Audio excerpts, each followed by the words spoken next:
नमस्कार विद्यार्थी मित्रांनो, माय क्लास पुणेमध्ये आपलं स्वागत आहे। या लेक्चरमध्ये आपण जो आपला टेस्टचा सेक्शन आहे ICDS मधला किंवा अंगणवाडी मुख्य सेविका पर्यवेक्षिका याच्यामध्ये क्वेश्चन्स बनवून सोडवण्यापेक्षा असं एक लेक्चर आपण घेणार आहे। ऑलरेडी आपण क्वेश्चन असलेले टेस्ट सिरीज घेतच आहोत, परंतु या ठिकाणी आपण असं बनवणार आहोत की पुस्तकामध्ये जे जे इम्पॉर्टंट सिलेबसनुसार टॉपिक्स आहेत त्या टॉपिक्स मधील पॉइंटवर कोणकोणते क्वेश्चन्स त्या ठिकाणी TCS विचारू शकतं ते क्वेश्चन्स आपण या ठिकाणी डिस्कस करणार आहे। म्हणजे मी पुस्तकाच्या सिक्वेन्सनच या ठिकाणी कोणते क्वेश्चन बनू शकतात त्यांची उत्तरं काय आहेत हे या लेक्चरमध्ये डिस्कस करणार आहे। तर लगेच आपण लेक्चरला सुरुवात करूया। पहिला आपला पॉइंट आहे पुस्तकातला बालविकास, जो की तुम्हाला सिलेबसनुसार देखील त्या ठिकाणी अभ्यासावा लागणार आहे। बाल विकासाच्या बाबतीत प्रश्न तयार झाला तर एक प्रश्न तयार होतो की भारतामध्ये 0 ते 6 वयोगटातील बालकांची संख्या किती आहे? तर याचं उत्तर आहे 15.88 कोटी। या पद्धतीने हे पाठ करू आणि हे प्रमाण आहे 13.1% एकूण लोकसंख्येच्या। म्हणजे जर आपण बघितलं की महिलांचं प्रमाण राऊंड अबाउट 48% आहे, परत वृद्धांचं प्रमाण 8.6% आहे, त्याच पद्धतीनं बालकांचे प्रमाण हे 0 ते 6 वयोगटातील बालकांचे प्रमाण किती आहे? 13.1%। असा एक प्रश्न आला तर चालेल, कारण हा डाटा ICDSच्या वेबसाईटवर देखील आहे। त्याच्यानंतर बालक म्हणजे काय जर याच्या व्याख्येचा विचार केला तर United Nation Convention on Rights of Children, राष्ट्रीय बालक हक्क संरक्षण आयोग जो आहे संयुक्त राष्ट्राचा किंवा करार आहे, त्या करारानुसार 18 वर्षापेक्षा कमी वयाचे व्यक्ती म्हणजे बालक आहे। हा जर प्रश्न आला तर मग वेगळं काय आहे? बऱ्यापैकी आपल्या चाइल्ड पॉलिसीनुसार देखील 18 वर्ष वय म्हणजे बालक आहे। पॉक्सो ऍक्ट म्हणलं तरी देखील 18 वर्ष म्हणजे बालक आहे। ज्युव्हेनाइल जस्टिस ऍक्ट म्हणलं JJ ऍक्ट, त्याच्यात देखील 18 वर्षापेक्षा कमी म्हणजे बालक आहे। परंतु भारतीय राज्यघटनेचा जर विचार केला तर त्या ठिकाणी कलमांनुसार काही व्याख्यांचे गट आहेत बालकांच्या की ज्यांच्याकरता त्या सोयीसुविधा आहेत। म्हणजे काय दिले घटनेमध्ये तर कलम 21A हे जे आहे शिक्षणाचा हक्क आहे, राईट टू एज्युकेशन, ज्याच्यासाठी कायदा झाला 2009चा कायदा, 1 एप्रिल 2010 ला तो कायदा लागू झाला। या 21A कलमानुसार शिक्षणाचा हक्क हा मूलभूत हक्क आहे आणि तो हक्क 6 ते 14 वयोगटातील बालकांकरता आहे। मग 6 वर्षाखालील बालकांचा समावेश कुठे आहे तर directive principle of state policy, ज्याला आपण म्हणतो राज्य धोरणाची मार्गदर्शक तत्वे, कलम नंबर 45। याच्यामध्ये 0 ते 6 किंवा 6 वर्षापेक्षा कमी वयोगटाच्या बालकांचं संगोपन संरक्षण म्हणजे एक प्रकारे त्यांचं त्या ठिकाणी त्यांचा विकास करण्याची जबाबदारी ही कुणावर आहे? राज्यांवर आहे। ओके, आणि याचाच म्हणजे पुढे जे राज्याने तयार केलेला ICDS सारखी योजना किंवा ज्या बालकांच्या रिलेटेड योजना असतील त्या याच ह्याच्यानुसार बनवल्या जातात। कलम 51A हे संबंध आहे पालकांचं मूलभूत कर्तव्य, जे की कलम 51A मध्ये आहे किंवा घटनेच्या भाग 4A मध्ये आहे। त्याच्यामध्ये 6 ते 14 वयोगटातील बालकांना शाळेत पाठवणे किंवा त्यांच्या करता जबाबदारी त्यांची आहे। पुढे कलम 24 जे की बालमजुरीशी संबंधित आहे। कलम 24 नुसार घटनेमध्ये कुठल्या बालकांना बालमजूर करण्यास किंवा मजुरी करण्यास प्रतिबंध आहे तर 14 वर्षापेक्षा कमी वयोगटातील बालकांना, 18 नाही 14। ओके, मग नंतर आत्ताचा जो चाइल्ड लेबर ऍक्ट आहे 2006चा, त्याच्यानुसार आता ते वयोगट 18 पर्यंत केलेला आहे। पूर्वीचा 1986च्या ऍक्टनुसार तो वयोगट 14च वर्ष होता। ओके, तर घटनेत विचारलं तर 14 वर्षापेक्षा कमी वयातील बालकांना त्या ठिकाणी घातक, त्यामध्ये पण कटला आहे घातक, फॅक्टरी, माइन्स आणि हॅझार्डस इंडस्ट्रीज, हे 3 शब्द आहेत। फॅक्टरी, माइन्स आणि हॅझार्डस इंडस्ट्रीज या ठिकाणी काम करण्यास बंदी आहे असं त्या ठिकाणी मेन्शन आहे कलम 24 मध्ये। मग हे राज्यसेवेसाठी सुद्धा उपयोगी आहे, कंबाईनसाठी उपयोगी आहे, नीट वाचून घ्या ते कलम। त्याच्यानंतर जनगणना म्हणलं तर 14 वर्षापेक्षा कमी वयाची व्यक्ती म्हणजे बालक आणि तिथून पुढे चालू होतो कार्यकारी गट 15 ते 59 मध्ये। ओके, जनगणनेनुसार बाकी ह्या महत्त्वाच्या व्याख्या आहेत ज्याच्यावर असे प्रश्न विचारू शकतात। प्रश्न अजून काय काय येतो महत्त्वाचा? बाल कामगार प्रतिबंध मी सांगितलेला आहे, पूर्वी 14 पेक्षा कमी होतं 86च्या कायद्यानुसार। 2016 सॉरी मी 6 म्हणलं मगाशी, 2016च्या बदलानुसार 14 ते 18 वयोगट हा देखील त्याच्यामध्ये समाविष्ट केला आहे, पण किशोर या नावाने समाविष्ट केला आहे। ठीक आहे, परत बालविवाह कायदा प्रतिबंध 2006चा, यामध्ये मुलासाठी वय 21 ठरवले, मुलीसाठी 18 ठरवलेला आहे. त्याच्यानंतर येतो, बाकी आपण पुढे डिस्कस करूच येणार आहे, बालकांच्या संबंधित असणारे जे आपल्या महत्त्वाचे फॅक्टर्स आहेत ज्याच्यावरून आपण बालकाची स्थिती जाणतो ते म्हणजे आपल्या जनगणनेमध्ये असलेला किंवा नॅशनल फॅमिली हेल्थ सर्व्हे म्हणून देखील असतं, त्याच्यामध्ये असणारे पॅरामीटर म्हणजे एक आहे NMR निओनॉटल मॉर्टॅलिटी रेट म्हणजे नवजात बालमृत्यू दर, त्याच्यानंतर चाइल्ड किंवा infant mortality rate, okay IMR, त्याच्यानंतर चाइल्ड मॉर्टॅलिटी रेट CMR आणि मातेच्या संबंधित आहे मॅटर्नल मॉर्टॅलिटी रेट MMR. तर हे 3 बालकांच्या संबंधित महत्त्वाचे पॅरामीटर आहेत की त्यांच्या मृत्यूच्या संबंधित ते दाखवतात. जर असं विचारलं तुम्हाला नवजात मृत्यू दर म्हणजे किती दिवसाच्या आत मृत्यू, तर जन्मानंतर 28 दिवस पूर्ण होण्याच्या आत मृत्यू पावणाऱ्या 1000 लोकसंख्या किंवा जन्मामागे 28 दिवसात मृत्यू पावणाऱ्या बालकांची संख्या म्हणजे नवजात मृत्यू दर. ॲक्च्युली इंग्लिशमध्ये लक्षात ठेवा NMR निओनॉटल मॉर्टॅलिटी रेट. ओके, ह्याची संख्या भारतातच सर्वात जास्त आहे जगामध्ये. आणि जर राज्याचा क्रम बघितला तर बऱ्यापैकी बालकांच्या बाबतीत MP ला टॉपचं स्थान द्यायचं. Madhya Pradesh, UP, Odisha MUO.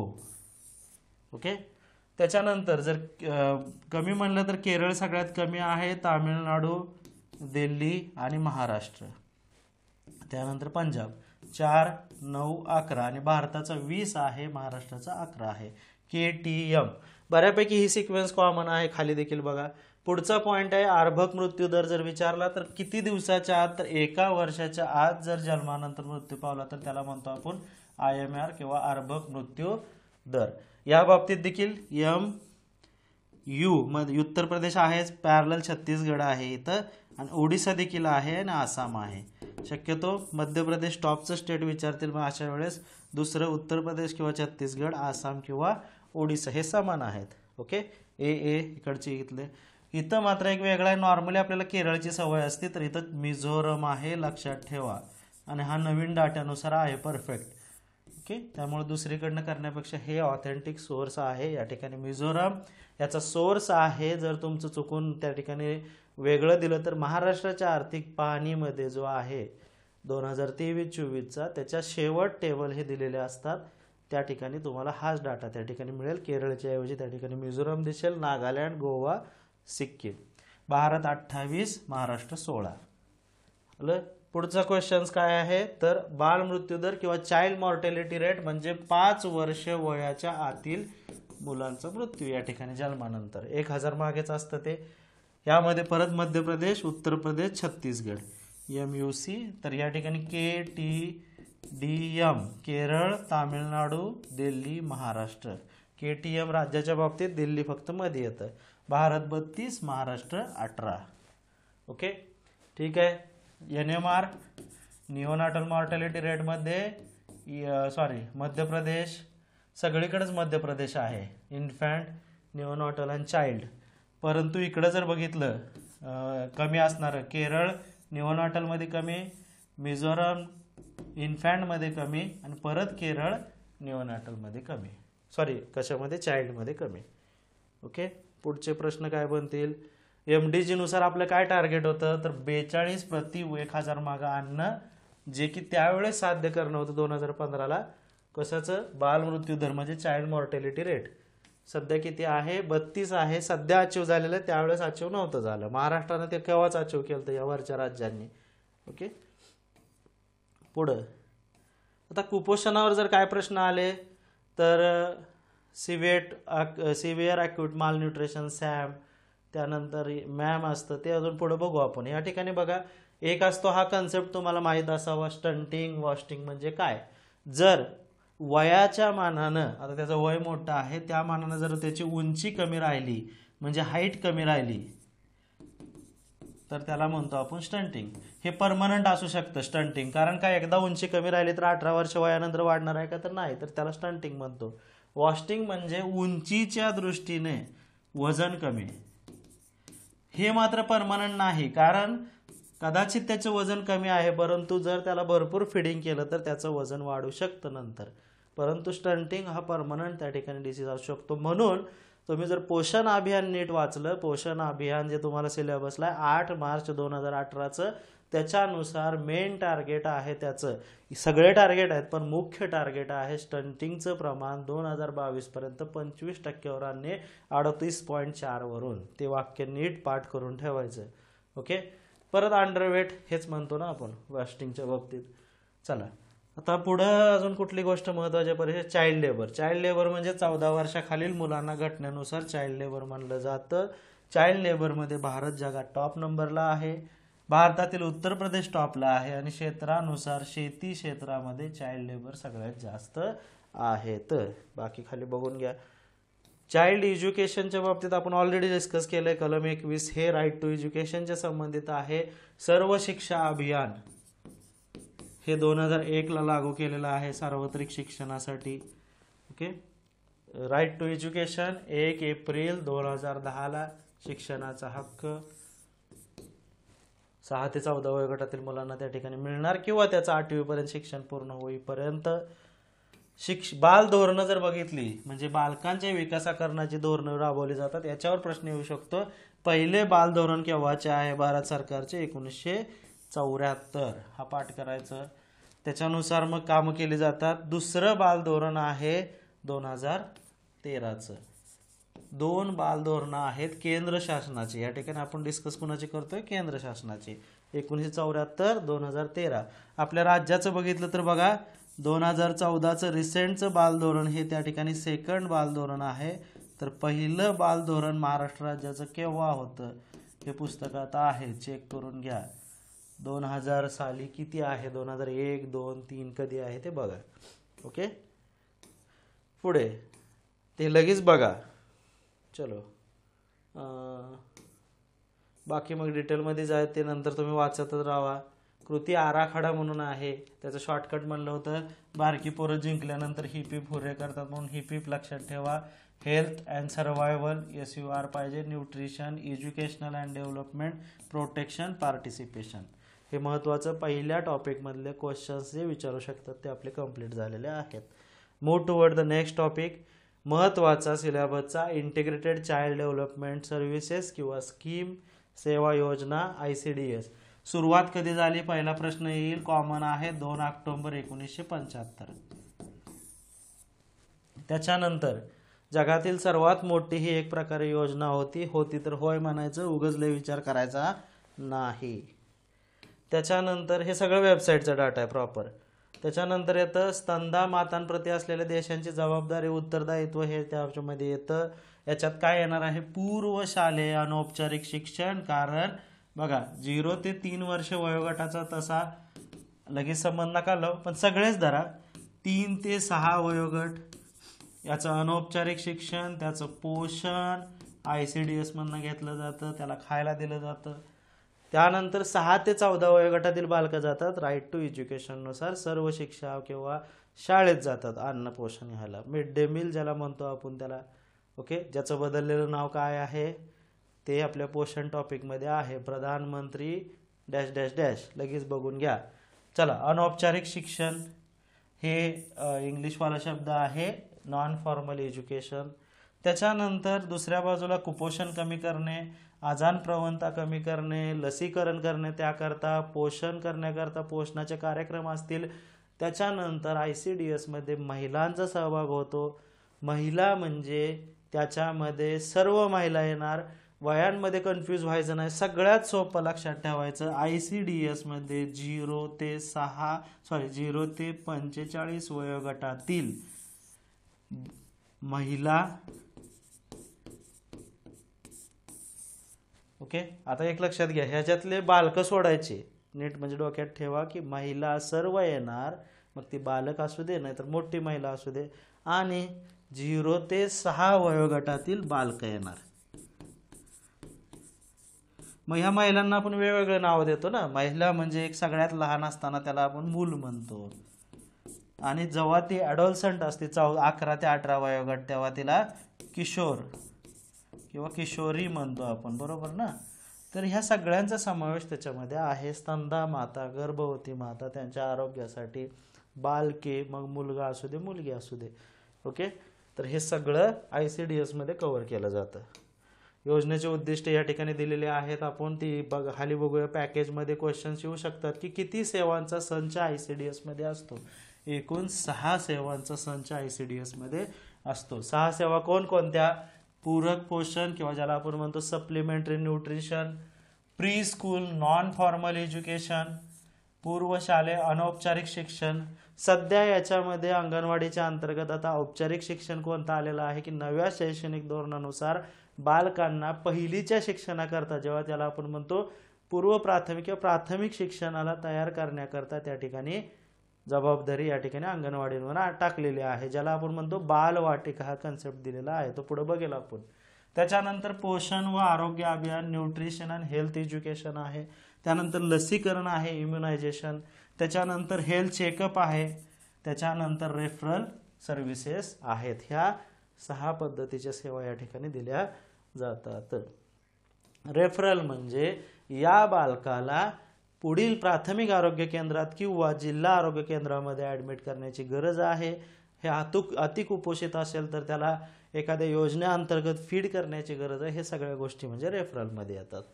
Okay, मग आपण टेबल दिलेला आहे की यामध्ये काय काय येतं. पण ह्या टेबलच्या ऐवजी आपण आता काय करूया, खालचा टेबल घेऊया. महत्वाचा कोणता तो बरं चला ते नंतर सांग. टेबल आहे खाली वेबसाईटवरचा. प्रश्न, वरील सेवा कोण प्रोव्हाइड करतं, त्याचा फोकल पॉईंट कोण आहे, तर अंगणवाडी केंद्र. मुख्य केंद्र म्हणजे अंगणवाडी. अंगणवाडीतून ICDSच्या सगळ्या योजनांचा त्या ठिकाणी लाभ दिला जातो. पूरक पोषणच्या बाबतीत जर आपण बघितलं तर पोषणाचा क्रायटेरिया काय आहे, तर 300 दिवस किमान पूरक पोषण आहार दिला जाईल. किती दिवस प्रश्न येईल, 300 डेज. ICDS चाललंय आपला आता. मिड डे मील नाही, नीट लक्षात ठेवा. त्याला परत काय केलं, 6 ते 72 वयोगटातील बालकांना किती कॅलरी द्यायला सांगितले, 500 कॅलरी ऊर्जा, 12 ते 15 ग्रॅम प्रोटीन.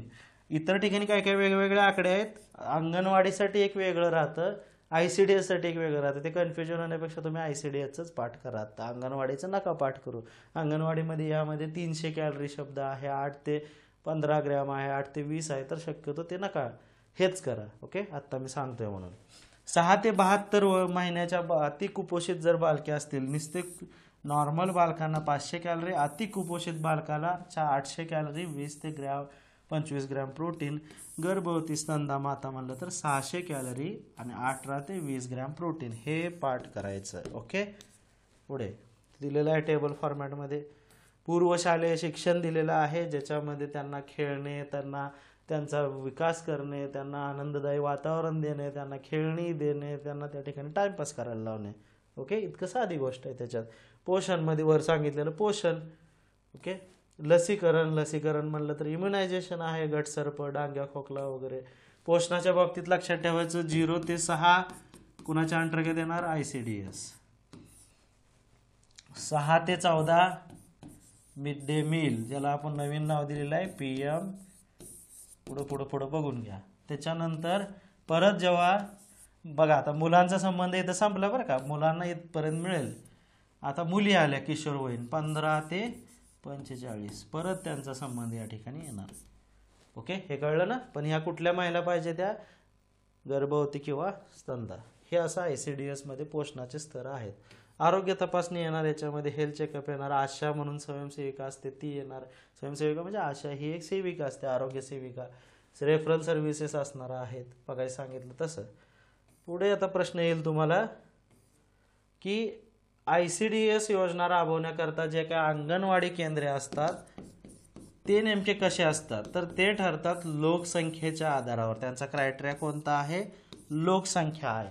लोकसंख्येनुसार जर 150 ते 400 म्हणलं तर मिनी अंगणवाडी, 400 ते 800 म्हणलं तर अंगणवाडी. म्हणजे जर असा प्रश्न आला की एक अंगणवाडी किती लोकसंख्या करता येते, तर 400 ते 800.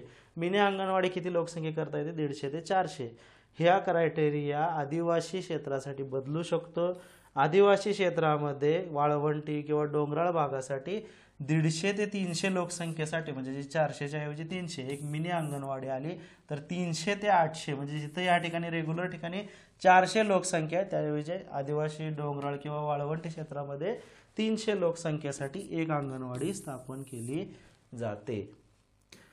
ठीक आहे. अजून एक क्रायटेरिया, 6 वर्षापेक्षा कमी वयाच्या बालकांची संख्या जर 40% अधिक असेल एकूण बालकांच्या संख्या, जी इतर बालकं आहेत ना किंवा तिथल्या वस्तीवर, तर तिथं अंगणवाडी केंद्र स्थापन केलं जातं मागणीनुसार.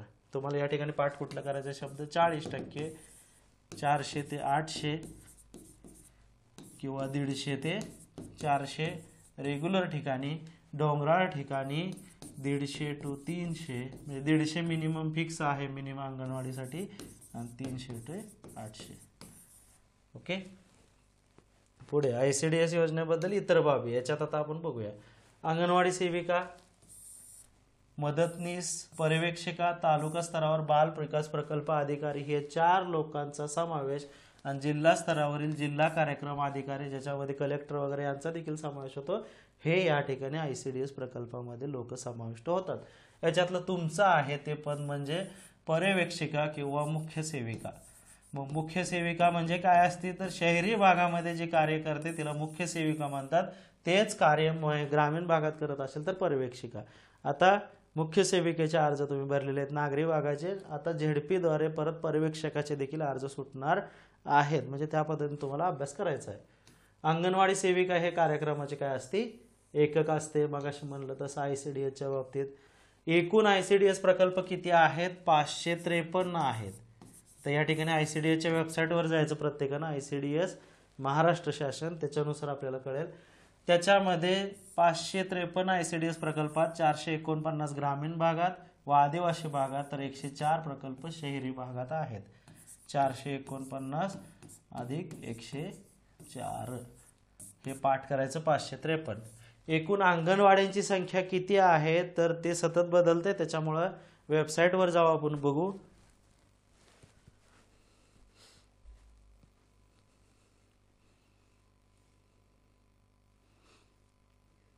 ICDS महाराष्ट्र या वेबसाईटवर तुम्ही पण जावा, ICDS महाराष्ट्र टाका, आणि त्याच्या होमवर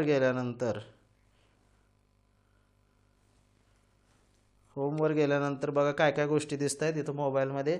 ऑनरेबल मिनिस्टर कुमार आदिती वर्षा सुनील तटकरे याचे woman and child development department, ही त्या ठिकाणी तिचे मंत्री कोण आहे असा प्रश्न येऊ शकतो, आदिती तटकरे आहेत.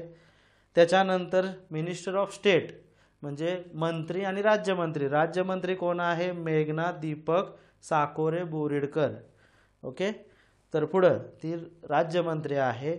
अनुप कुमार यादव IAS आहेत त्या ठिकाणी, जे ICDSचे म्हणजे किंवा वुमन अँड चाइल्ड डेव्हलपमेंटचे सेक्रेटरी आहेत डिपार्टमेंटचे.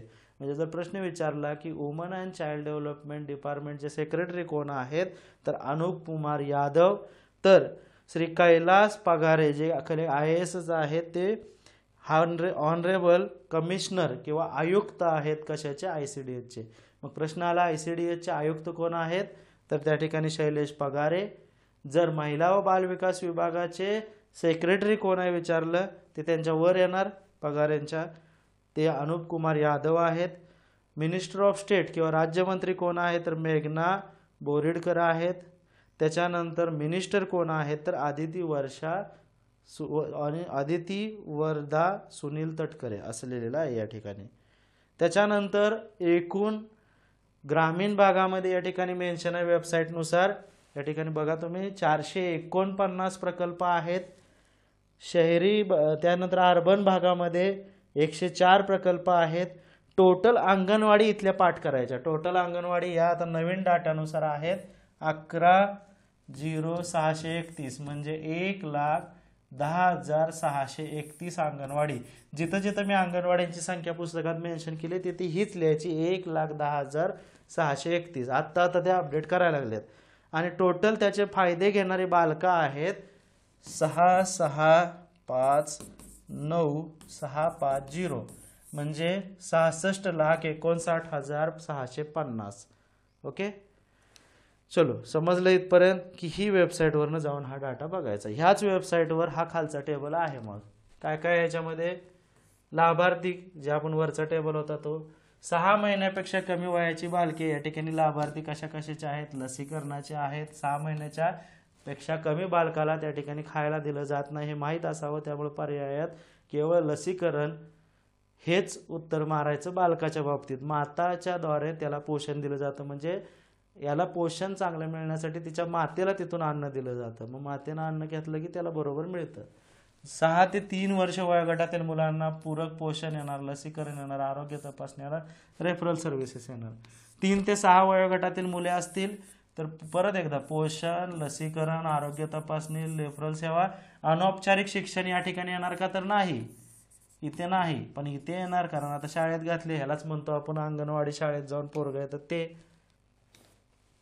अपेक्षित आणि नर्सिंग माता, म्हणजे त्या ठिकाणी जी माता असू शकते किंवा ऑलरेडी प्रेग्नन्सी झालेली माता आहे, आरोग्य तपासणी. आता तिला शालेय शिक्षण येणार का? तर नाही येणार. धनुर्वात, लसीकरण येणार, रेफरल सर्व्हिसेस येणार, पुरवणी पोषण येणार आणि पोषण व आरोग्यावर शिक्षण येणार. शिक्षण येणार पण असलं येणार नाही, अंगणवाडीचं अनौपचारिक शिक्षण येणार नाही. इतर स्त्रिया 15 ते 45 वयोगटात पोषण व आरोग्य येणार. याच्या अंतर्गत 11 ते 18 किशोरवयीन वयोगटातील ज्या मुली आहेत त्यांना पोषण, आरोग्य शिक्षण, त्याच्यानंतर पुरवणी पोषण, त्याच्यानंतर स्त्रिया व मुलांना अधिकारांची जी काही जागृती असेल, पोलीस वगैरे या सगळ्या बाबतीत कायद्यांची माहिती देणे हे याच्यामध्ये येतं. ओके, हे समजलं ICDSचा टॉपिक. तर या ठिकाणी हा प्रश्न येऊ शकतात. या महाराष्ट्रातील ICDS प्रकल्पाचं जर पार्श्वभूमी बघितलं तर प्रश्न हा येऊ शकतो की सगळ्यात पहिल्यांदा महाराष्ट्रात अमरावती जिल्ह्यातील धारणी हा शब्द लक्षात ठेवा, आणि मुंबईमधील धारावी ह्या 2 ठिकाणी ICDS प्रकल्प सुरू करण्यात आले 2 ऑक्टोबर 1975ला. सध्या एकूण 553 ICDS प्रकल्प आहेत. रचनेच्या बाबतीत बघितलं तर ग्रामीण भागामध्ये तालुका स्तरावर बाल विकास प्रकल्प अधिकारी, त्याच्याखाली बीट स्तरावर पर्यवेक्षका, जे पद ग्रामीण भागाकरता आहे, ज्याच्या जागा आता येतील, म्हणजे ज्याची अनाउन्समेंट झालेली आहे. आणि शहरी भागामध्ये जे तुमची बीट स्तरावरील मुख्य सेविका, सिलेबस सेमच आहे दोन्हीला देखील. ओके, हे झाले शहरी भागांमध्ये. तर अशा पद्धतीनं खाली तिच्या खाली अंगणवाडी केंद्र सेविका मदतनीस, अंगणवाडी केंद्र सेविका मदतनीस येणार. मिनी अंगणवाडी त्याच्या खाली येणार. त्याच्यानंतर मग ठीक आहे, बाकी परीक्षेच्या दृष्टीनं आपल्याला इतकं त्याचं नाही. तर अशा पद्धतीनं 2 टॉपिकवर आपण इनडायरेक्टली रिव्हिजन देखील केली आणि कोणकोणते क्वेश्चन्स येतील ते बघितलं. अशाच पद्धतीनं पुढचे टॉपिक देखील बघूया. Okay, thank you.